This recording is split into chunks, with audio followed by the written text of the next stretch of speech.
It's Friday on Jasiri, and today we start off by celebrating love and care and, of course, the special role that mothers play in our lives. With Mother's Day around the corner, it's definitely the right time for that.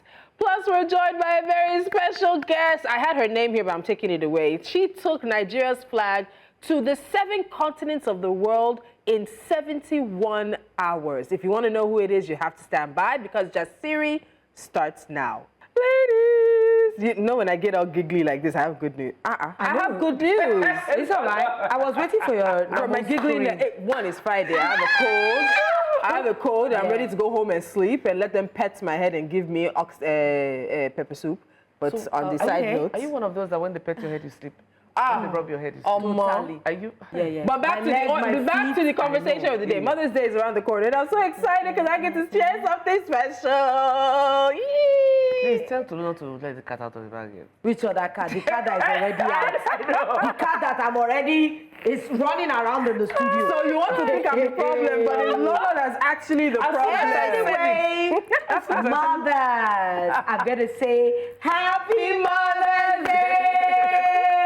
In advance. Yes, Happy Mother's Day in advance to all moms everywhere. Yeah, let me hug myself. Yes, being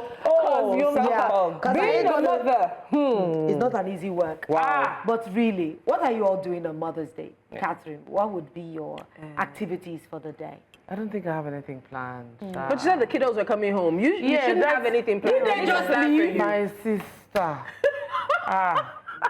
My sister, coming because I'm going of to Mother's market Day? for me. Yes. No. They're not coming for her. They're coming because things are too expensive in school.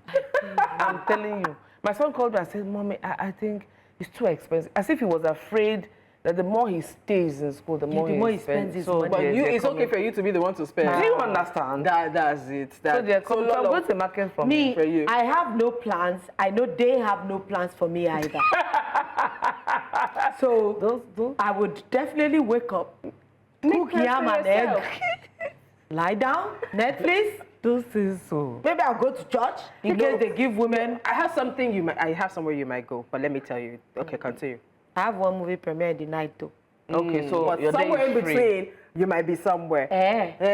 I don't know. So what do I have? I have no plans. And I'm saying, Mr. Balogun, right now, please, I'm not planning another thing. It's my day. So plan you. With all you have made the man go through this week, you are still looking for a special day. Yes. Are you a witch? I must be a witch. Let's not go there. Please plan it for me. Surprise me. In 12, 13 years, you should know what I like. Money. Money. Tolu know they pass money. But you know what? In all honesty, I would really have loved to spend Mother's Day in Ogbomoso. I have not seen my parents in a while. I haven't seen my mom in a while.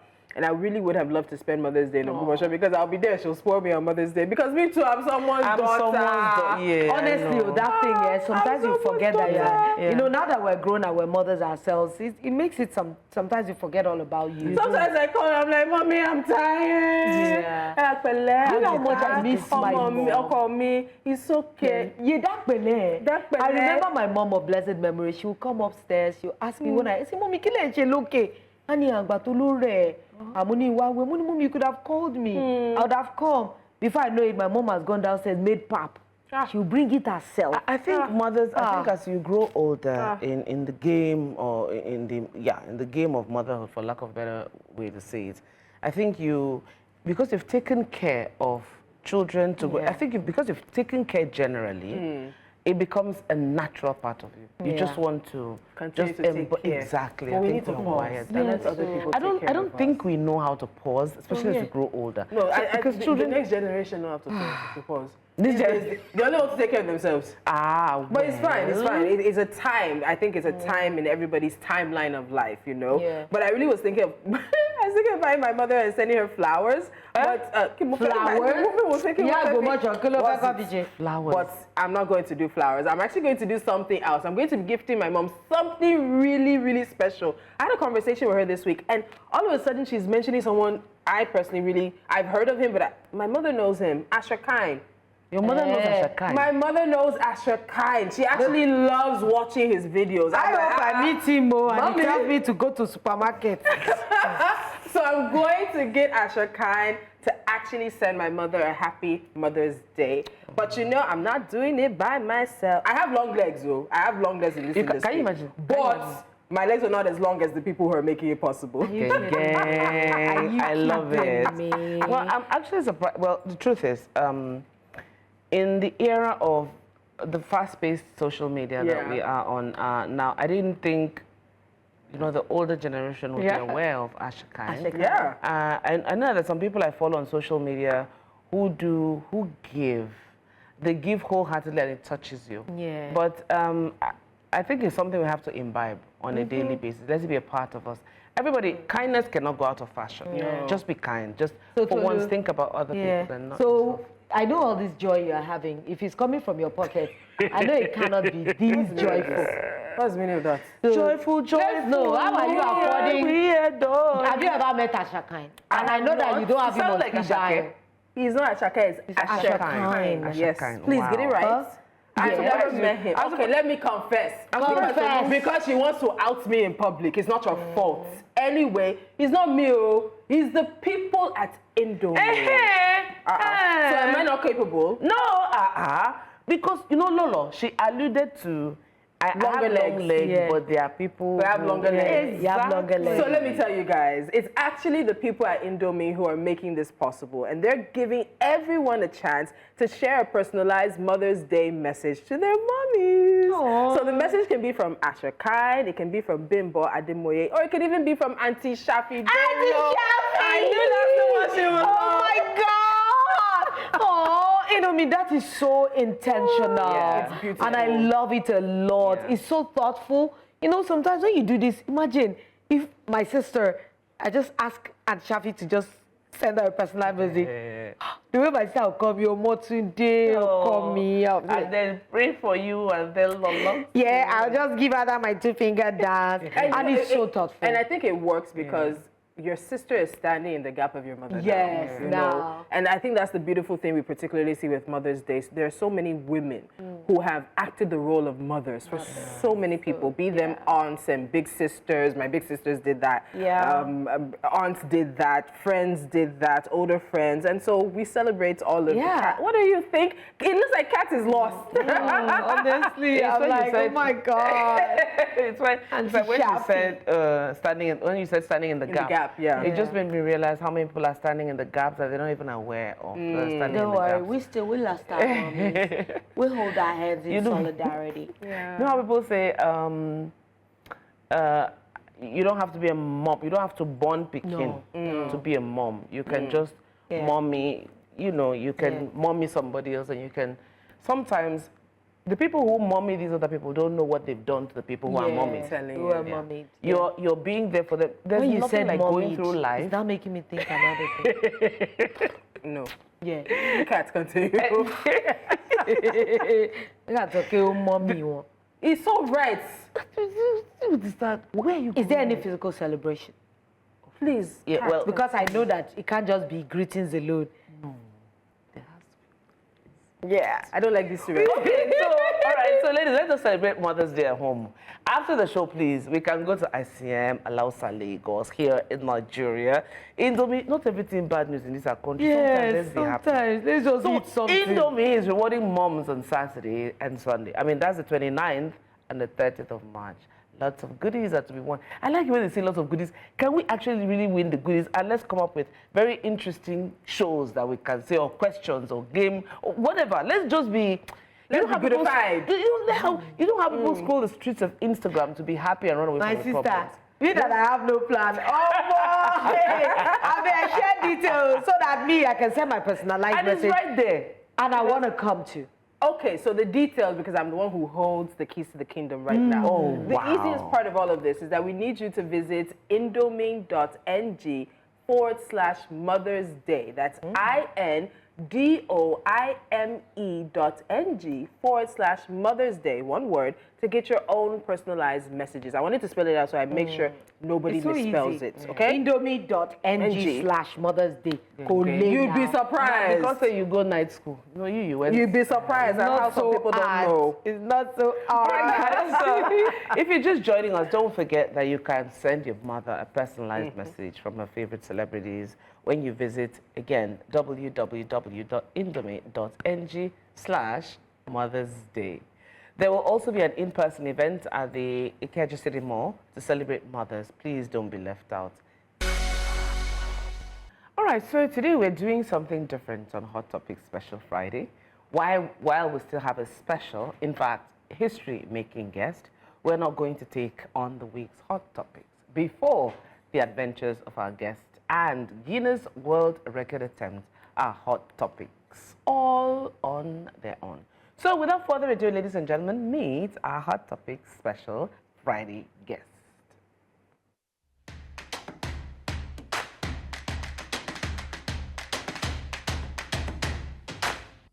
A fine girl, a passionate travel content creator, Alma has made history by visiting all 7 continents with a Nigerian passport. Now, what began as an attempt to break the Guinness World Record for the fastest time across continents became a powerful story of resilience, global travel restrictions, and passport privilege. Now, throughout her journey, she faced immigration hurdles from prolonged questioning in Paris to flight denials to Australia, highlighting the challenges of low mobility passports. Though the record was reset in March 2025, making her attempt ineligible, her achievement goes beyond numbers. It sheds light on the barriers faced by many travelers from developing nations. Now she plans to document her experience through a documentary, using her platform to advocate for more inclusive travel policies. Now, joining us on the Jasiri table this morning is architect, storyteller, and travel content creator, Alma Asinobi. Alma, welcome to the show, and we say welcome home! Thank you. Welcome back to Nigeria. You know, first off, we're going to have to say well done. Yes. Thank you. I know it cannot be easy, and your skin is still skinning. Oh, my God. So let's get straight to it. I'm still loving the hair, though. There's so many things to admire right here. Thank you. So, Tolu, I'm so sorry. I'm so- not contagious. Yeah, to get straight to it, you know you aimed at breaking the Guinness World Record of 60 hours of travel to all 7 continents. But, you know, later your focus changed and you now later start to focusing on highlighting, you know, travel challenges faced by people with low mobility passports. Naija. What inspired you to embark on this ambitious journey first and foremost? And at what point did you realize that this is more than breaking a record? Yes, okay, thank you so much. That's a very interesting way to start. I always wanted to travel, right? I always wanted to see the world. I didn't grow up going on vacations or traveling. In fact, I got my very first passport in 2019. Wow. That was just about 6 years ago. And the very first time I left the country was in 2020.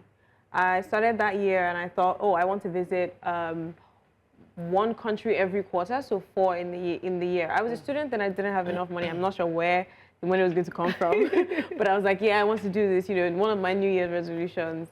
And that year I started to, I decided to go with my friend, 2 of my friends actually. We went to Cotonou by road. It was a weekend trip. It was just very chill. And then I realized that Cotonou was just right next to us. It was like a very short drive, relatively short. But the culture seemed very different. The language was different. The people, everything was just very different. And I thought, if this country that's just right next to us, you know, is that different From Nigeria. Then I wonder how different or how beautiful the rest of the world is, right? And then I figured, you know, I just want to explore and see the world. That was where it all started. And during the course of me, you know, trying to explore and see the world, I realized that there are inequalities, you know, that we are on the shorter end of the stick, right? We get that short end of the stick. If you wake up in the morning and you go to the famous streets in VI, Water Carrington, you see a lot of people, no matter how early it is, standing there with envelopes and, you know, trying to get visas. It was such a heartbreaking thing for me. I decided, you know, I thought more people needed to talk about this. I thought this was an issue that we weren't talking about, maybe just because it seemed like it was a rich people problem. It sounded like, oh, you're just fighting for your right to expensive vacations, you know. But I'm like, no, a lot of people have missed a lot of opportunities, job opportunities, career opportunities. People have been separated from their families for years because one person can't get a visa to the other person. You know, and it just felt like nobody was talking about this and something had to be done. And so I decided, what better way to do this than to attempt this record and see how far that goes. All right, so guys, if you don't know, her experience underscores the stark differences in travel, accessibility based on nationality, as the concept of passport privilege played a significant role in her journey. But despite these setbacks, you remained adaptable and determined to complete your journey. So can you elaborate on how this impacted your travel experience compared to someone with a high mobility passport? Okay, yeah, sure. That's all I have time for today. I know I have all day. Okay, so first of all, the record initially the record was at 73 hours, 5 minutes, 4 seconds. And this was broken in December 2022. And between then and now, or at least a couple weeks before I left, the record was maintained or held by 2 Indian travelers. And so their passport is not that strong. It's stronger than ours, but you know, it's not as strong as others. And so that record was there for like so long. I don't know. Nobody attempted it though. When I decided I wanted to attempt it, then this American decided, oh, really? what a beautiful attempt. You know, let me do it. And then he did it. He did it with an American passport, and he did it in 64 hours. Wow. So that knocked off 9 hours, and technically 10 hours, because I had to do it in less time, 10 hours from the attempt. And at this point, this was just a week before I left to my starting point. So I didn't have enough time to, like, you know, re-strategize and really do everything all over again. I was working with the limited number of visas that I had already been able to secure. Mind you, one of the visas that I needed was a Schengen visa, and I applied 4 times before I got it.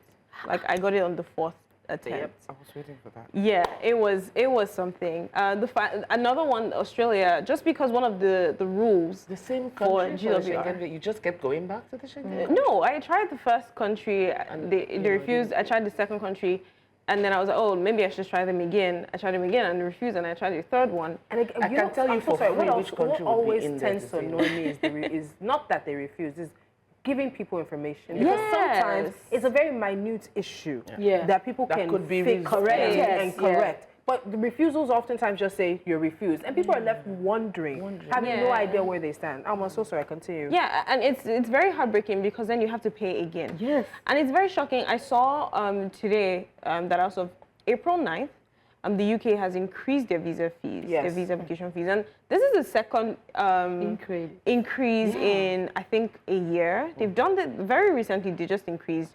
And, you know, it's just very tricky because these people, quote unquote, who are poor and from a country that doesn't have a lot of money, we don't want to approve their visas to come visit us. They're the same people who you expect to pay hundreds of pounds over and over and over again to apply for a visa, and you keep refusing them. And you keep banking the money. Exactly. You don't refund the money. You don't tell them exactly why they're being refused. And you expect them to apply again. It's very heartbreaking, but I mean, I think it's a good start. The fact that we're having the conversation is a great place to start. But yeah, the entire trip was very tricky because the GWR specified that for the final continent, which is Australia, it was important, or it was mandatory for me to land in Australia itself. And I couldn't just I was gonna find my way around like Oceania because, you know, I was gonna go to Fiji since it was visa-free for us. It's one of the only few visa-free countries in that region. And they were like, nope, you have to go into Australia itself. And I'm like, okay, so Australia doesn't want to give me a visa.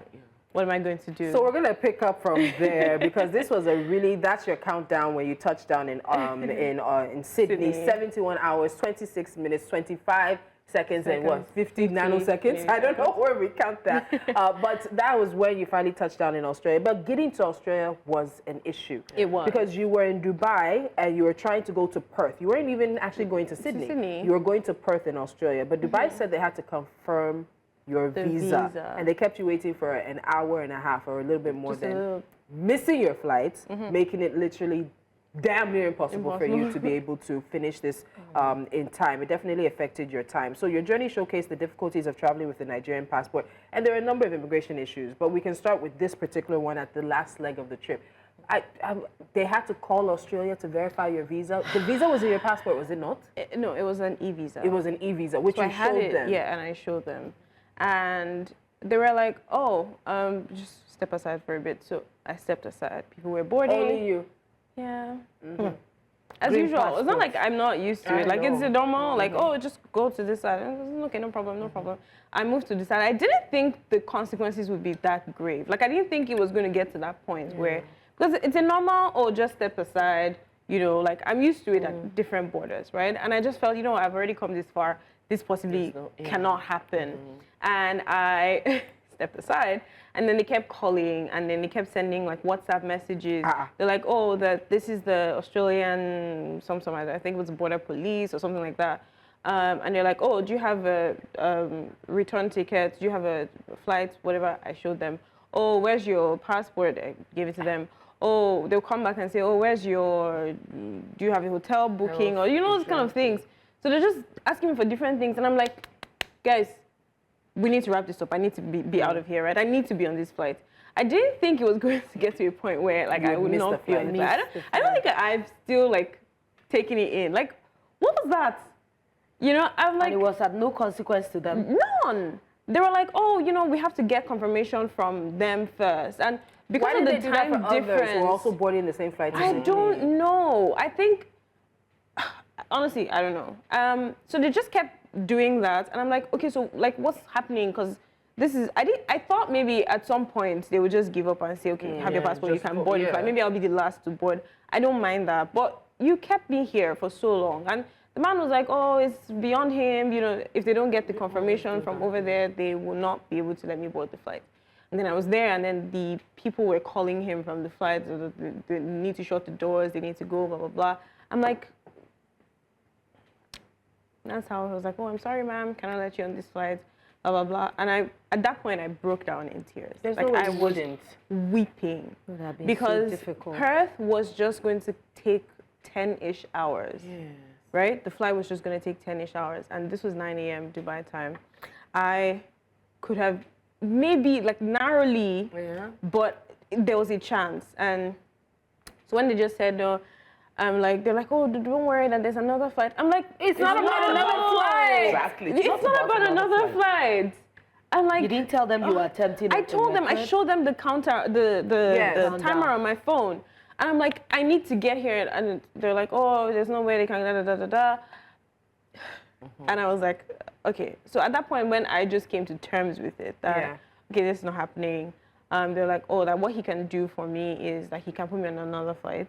That they have 2 flights going, one to Sydney, one to Brisbane, blah, blah, blah. So I should just choose one. At that point, I wanted to just turn around and go home because I'm like, you know what, I don't want to go to Australia anymore. But I don't start and don't finish, you know? Okay, so, hold on that note. You don't start and not finish. We don't start and we don't finish and not finish either. And we're going to finish this conversation. But we need to take a quick time out because we need to hear more about some of the immigration hurdles that individuals like Alma and ourselves who hold low mobility passports can face when trying to access the world. Stay with us. Yeah, I'm here. We're feeling the pulse of how she must have felt at that point where she needed to get into the plane and she was denied at that particular time. We still have Alma Asinobi with us, travel content creator and our record holder as far as we are concerned. And that's on period. And that's on period. So Alma, I just want to say, your journey around the world is quite inspiring because you are like a poster child for every girl child out there, that there is possibilities beyond the shores of this country. And you are the fastest Nigerian woman to travel, to all 7 continents, solo, in 71 hours and 26 minutes. Tell me, it must have been a schedule. You must have had some kind of preparation. Did you do yoga? Did you have to burn incense, to be mentally? No, it is a lot to take in, the culture shock, the different places, time zones, everything is happening. And I know it's an intense travel schedule. How did you, put all this together? And you're a slight child. So I know that a lot of people don't know that it takes a lot, even physically, traveling from one place to place on planes takes a toll on your body. Yeah. So how did you? 2 days to recover. Yes. No, when I go to America, it depends on the state I'm in. Sometimes 2 weeks back home, I'm still struggling to find adjust. balance, So how did you mentally and physically get yourself ready? And did you have to cycle for 1 year? I didn't do anything dramatic, but yeah, I had professionals. So I had a doctor on standby, I had a therapist, I had a physiotherapist. I had to do a lot of, he recommended a couple of things, like stuff to keep me hydrated, exercises I was supposed to do, just a lot of things, right, that I was supposed to do. And I did them. Sometimes not religiously, but yeah, I tried my best. You tried. But yes, I did that. And particularly, one of the biggest things one thing that was most important to me was the time of the month. Just because, well, we're women. And I'm like, this has to be at a good time. We only get 1 week window of normalcy. So I'm like, I'm so happy you mentioned this. I'm like, this should be the time. But the trip kept moving because Antarctica, and then the very worst time of the month for me was when, I was halfway. I was flying I was in Cairo. And then I just realized that she has arrived. Oh, Auntie Rosie's here. She's come to visit me. I'm like, no, I have not been on this trip. And at that point, because I had moved from one end of the world to the other, I wasn't even sure what day it was. Yeah. And I'm like, I don't know what this is. And I just kept moving. I didn't really process it until I got on the flight from Cairo to Dubai, and I spoke to a cabin crew, and I was like, oh, please, I have an emergency, I need help. And then she was graceful enough to help. But that also took a toll on me because the whole time I became a lot more lethargic. Yeah, I was just emotional. It was just weird. Yeah, I was also emotional. Yeah. So I cried a lot, the whole time. It was. I was going to ask you that did you have your "I want my mommy" moment? Oh my goodness, the whole time. I wanted my mommy the whole time because I was just like, what am I doing? Why am I here? Yeah. Why did I start this? Why did I? Well, but why? you start and you always finish. I always finish. I was just like, I'm just going to keep going. The important thing is that I get to Perth in record time. I don't even care how I'm going to get there. If I need to swim, I would swim, but I need to get there. And so when that happened at the boarding gate, I just kind of I was like, okay. That was just going to have to. That was a lot for me. You probably needed that cry. I needed that. I hope the African girl in you didn't think of village people. Well, it crossed my mind. I'm just like, why? Uncle Long John is working overtime. He's working overtime. Because why now? Why me? I've been pulled aside a lot. In so many different countries. I've been to Cuba. They told me, flat out, just through my passport. I was like, just step aside until we're done with everybody. And, what do? You step aside. Yeah. Very humiliating, very embarrassing. But in this case, I was like, what's the worst that could happen? I already have the visa. I'm going here. I already have the flight. I've already checked in. It's just for me to board.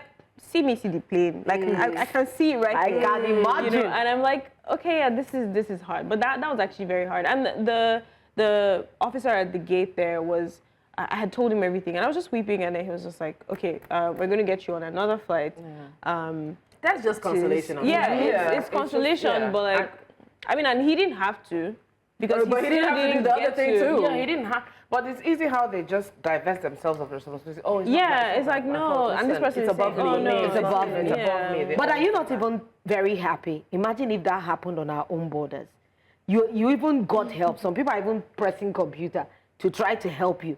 How about here if there's no network? I think our borders in Africa would be a different challenge. Ball game. I wouldn't say it would be better, but the challenge. Remember we had Pelumi, there was no network. That's why she did her road travel when she came. So let's leave our local borders. Yeah, let's continue. So logistics, how did you navigate the challenges of landing, taking off? You know, there are some windows that are really short in connecting. Yeah. I don't know, man. I look at you and I'm thinking, I want to ask you, like, I want to enter mommy mode and say, how old are you, my child?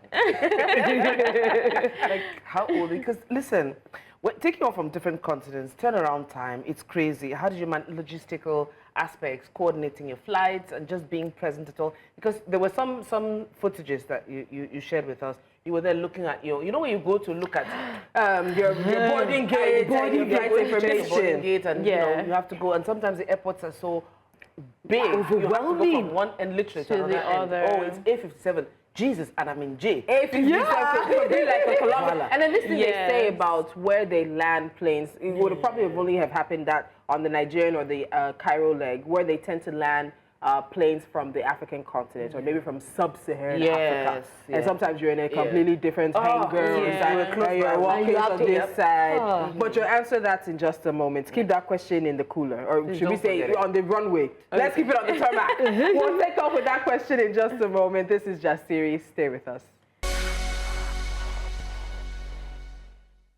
As Catherine said, we have our own record breaker and record holder on period. No one can take that away. Alma Asinobi is with us in the studio, and you're just about to answer Catherine's questions around the logistical challenges of this whole trip, and you know, planning with different time zones, Yeah. different landing, different gates, Going out, different take takeoffs, pictures. having to go out, go to a landmark, take a picture, And be right then back. oh my goodness, how? Only you won. Yeah, so that was tricky. And it was one of the reasons why my flight in Madrid was impossible. So, okay, so I went from Antarctica to Chile, from Chile to... You went to Antarctica? Yeah. She saw to Punta penguins Cana. and seals. Yes, I We did. have a picture of a seal. And then, so I went from Santiago in Chile to Punta Cana in Dominican Republic. That was supposed to be my North American stop. And so I had a bit of time there. I had about 4 or 5 hours. Oh, okay. And then, so I was just gonna, like, the entire plan that I had was going to get me to Perth in about 59-ish hours. So I was good. Good, yeah. There were no flight delays up until when I got to Punta Cana. And so when I got to Punta Cana, I saw that my flight to Paris was cancelled. Oh. And that was where everything started, right? Everything just went south. And then I had only 2 options. There were only 2 other flights leaving to Europe. First one was Frankfurt, and that was just going to leave in about an hour. So this was really close. So I just kind of like sprinted to the check-in counter for Paris, for Frankfurt, and I was like, please, can I get on this flight? First of all, I got there and the lady was like, you're late. I'm like, yeah, I'm not even on the flight. Like, I just need to buy a ticket on the, at the counter. And she was like, oh, well, we can sell last-minute tickets, but they're very expensive. I was like, I don't care. Just give me the tickets. And she was like, oh, okay, we agreed on the price and everything. I was like, okay, no problem. And then she was like, oh, can I have your passport? And then I gave her my passport. You know, this is when they just open your passport, close it, look at the front, turn it upside down. You just know that Wow. something is about to happen. The green. Yeah, she just kind of like turned it, looked at it. She was like, do you live in Germany? I was like, no, I'm just visiting. Do you have like German residence service? I was like, no. I was like, but I have a Schengen visa, it's in there. And she turned it and she was like, oh, we'll have to send this to the German police. We'll have to wait. This would take about 40, 45 minutes and we don't have that time because, the plane is almost going to start boarding. And so you can't be on this flight. I was like, please, like we can just try. Like let's just try. Like I can wait. I don't mind being the last person to board. I don't mind, like I can wait. And she was like, no, I'm sorry, lady, cannot help you, blah, blah, blah. And then she just like closed the check-in counter and then she left. And so if I had actually gone on that flight, I would have gotten to Europe, And then my last option was Madrid. That was the only flight that was leaving. So I just went to the check-in counter and I told the man that I need a flight. I need a ticket on this flight. And he was like, oh, that's really full because we're a lot of people there. Flight is really booked. We can't have you on the flight, blah, blah, blah. I was like, I have to be on this flight. I don't mind. He was like, oh, come back in an hour. In 10 minutes, I came back. He was like, I said 1 hour. In another 10 minutes, I came back. I was like, you know, don't worry, I can help you check in faster. You know, like I can stand here. Like, it's not checking people's passports. What am I doing? Bring it. I don't have anything to do. Just bring it. I can help you. So I just kind of like wanted to leave an impression. Like I wanted him to, because I knew that there were some other people who wanted to get seats on the flight as well. So I was just trying to get like there. And I was like, okay. So eventually he was like, yeah, okay, you know, we'll just get you a seat on the flight. No problem. So I paid. Then I was on that flight. And that flight left about 3 or 4 hours later than I intended to leave. That now meant that all of the other all the other plans, every other yes, thing and back. so I now had like very, very short layovers. I had 1 hour. In one of them, I had around 15 minutes. And then I was like, go out, shoot, and come back in Madrid, Wow. it was actually going to be possible because I identified the landmark that I wanted to That was visit. close to the airport as it well. was like 7 minutes away. So I was going to go 7 minutes, come back. What would have saved me on that leg would have been if I would check in online, which I couldn't do because I needed a visa. And I needed to show them the visa at the check-in counter. And so I couldn't check in online. And so I was like, okay, I tried checking online, I couldn't. I went there, I went to the check-in counter. I ran, like, I was begging at the airport. I was like, please, I have a flight right now, I have a flight. And then people were kind enough to let me skip the queue. Even the immigration officer at the Madrid border, he wasn't like, he saw me literally beg everybody on the queue. So by the time I got to him, he just kind of like looked at me and just stamped it and gave me my passport. He didn't ask me any questions. Gave me my passport and I ran into, only for me to realize that I was in Terminal 2. And that was in Terminal 4. And the only way to get there is by bus, and the bus, you know, comes it comes every 10 minutes or 15 Madrid. Yeah. And so I was in Madrid, so I dashed from when I left the plane to when I went through immigration. This was just around 7 or 8 minutes. Like it was very quick. But the problem was now getting from Terminal 2 to Terminal 4. And the Madrid airport, oh my goodness. I landed at Terminal 4 at 12 on the dot. I got to the gate or the check-in counter at 12:06. I was sprinting, like I was running from one end to the other, and it still took me 6 minutes. It was so far away. Like I got there and everything was empty. And I was like, where are the people? Like they were like, oh, they've closed check-in. I was like, no, it's not possible. I went to the desk and she was like, oh no. And then in that moment, that was the very first major cry that I had. Like I just sat there and she was like, oh no, I'm sorry. I was like, can you call them? Is there any way to reach them? Anything I can go through? She's like, no, they've closed. And she was now trying to sell me a ticket for 7 o'clock. I'm like, ah, now is not the time. I'm trying to, like, I need to be on this flight. And, you know, she just kept going. And she was like, oh, no, there's nothing. And then I was like, please. And then, like, I just broke down there. Because I would have said, ultimately, everything becomes too much and overwhelming. It was having a lot. So at the end of the day, as I like it, I think I'm going to adopt it. You start and you don't quit. Yeah. You are still the fastest and youngest woman to attempt to visit all 7 continents solo. You touched base on all 7 continents in just under 3 full days.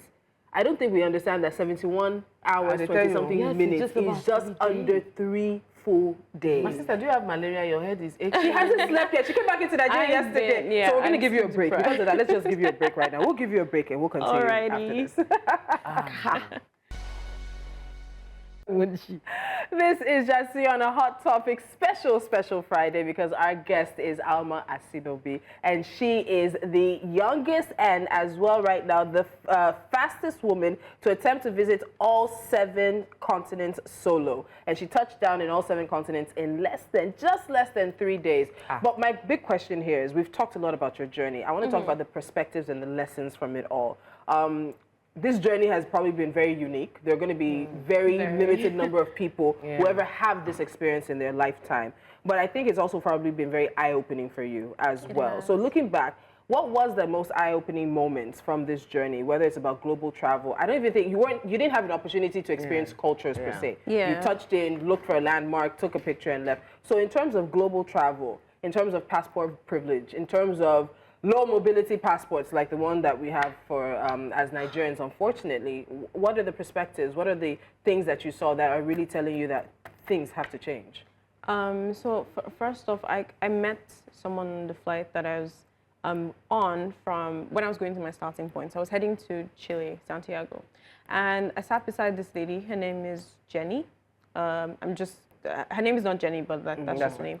Yeah, so Jenny has a German passport, right? And she was just sitting right beside me. And, you know, she had asked, oh, why are you traveling to Chile? And I was like, oh, I'm attempting a world record and I'm trying to do this. And she was like, oh my God, that's so cool, blah, blah, blah. And I asked her, why are you traveling to Chile? And she was like, oh, she just decided that she wanted to take 3 months to travel across South America. And I'm like, huh? You just decided. The minute she said that, I was like, okay, 12 countries, I think there are 12 countries in South America. The number of visas, like, I would have had to apply. Like, you don't dare to have that kind of dream, right? It's not even something... Unless you have an audacious passport. Yeah, like, it's not even something you can... It's not like a dream, you know? Like, someone can just wake up one morning and say, oh, let's go to Paris, and then they're off. Yeah. You can't. You can't. Like, you have to start sorting your bank statements. All the times that you've been transferring. HR needs to give you a letter of appointment. Letter of we know this person. We know this person. She will not run, no. She's one of us. She's coming back. Yeah, so she's loved at home. So you just have to, like, you have to think about these things. Yeah. And we don't talk enough about the time that it takes to actually do this. And the money. And the money. The cost is just over there. But, like, it's also very exhausting because for you to go to an embassy to get things done, you have to dedicate the entire day. Yes. Because you get there, they waste your time, they keep you in a queue, they treat you anyhow. Like, you're just there and it's like, what's happening? And you end up paying some ridiculous fees for some handling or something, but then you're there. And so the entire trip, just meeting Jenny on that flight just made me realize, okay, we have a long way to go. So you tweeted this just before the tweet, and it was just before, around the time of your trip anyway, and it talked about how many visas the UK had processed, 225,000 visas between June 2023 and 2024. And if people were only paying about $150 for a 6 months visa, they're making around 34 million just on applications. And if you think about that, if you think about that 225,000, trust me, did they approve up to even 5,000 sometimes? Exactly. And that's for the 6 months. And not that's for those that are even applying for 2 years, 5 years, 10 years. Just convert visas are so much more expensive. And the stats that I didn't tweet were that we had a lot more student visa applications than tourist visa applications. Of course. Student visa applications go for around 400, 500 pounds. So this 150 is very conservative, right? It's a very conservative number. So they are making hundreds of millions of dollars from us, and the odds of being rejected are much higher. The chances that you be rejected are way much higher than the fact that you be approved. And that's just because if you really, really dip it, like anybody who earns, like the average Nigerian doesn't even stand a chance, you know, because by the time you convert like what you have to pounds, even if you earn, let's say, 2 million naira, by the time you convert it to pounds, it's less than £1,000 pounds. And how do you explain that you're going to travel on this amount? And this is your entire salary, feeding. So by time, and then we now go into the fact that flights from Nigeria and to Nigeria are ridiculously expensive. You mentioned that. They're so much more expensive. And so if you're traveling to London on a direct flight, you're going to be spending around that. The entire amount. See, we did the deep dive. You talked about it as well. Look at me. Looking at at least 15 flights in the past week, over 6 of them being long-haul flights of 10 to 15 hours. None of them cost as much as this 5-hour flight from London to Lagos. Do you want to take a quick guess what the second most expensive flight was? The flight out of Nigeria when I was heading to my starting point. Flying to and from Nigeria is unjustifiably expensive, and something needs to be done. It should not cost this much to travel. It should not. Catherine, we only have time for maybe one more question. So talking about passport inequality and travel accessibility, because listen, guys, these facts are gobsmacking because you are the one divulging it to us, because this is your normal person who's traveled. So my question would be, how did the restrictions and challenges that you encountered shape your perspective on global travel access?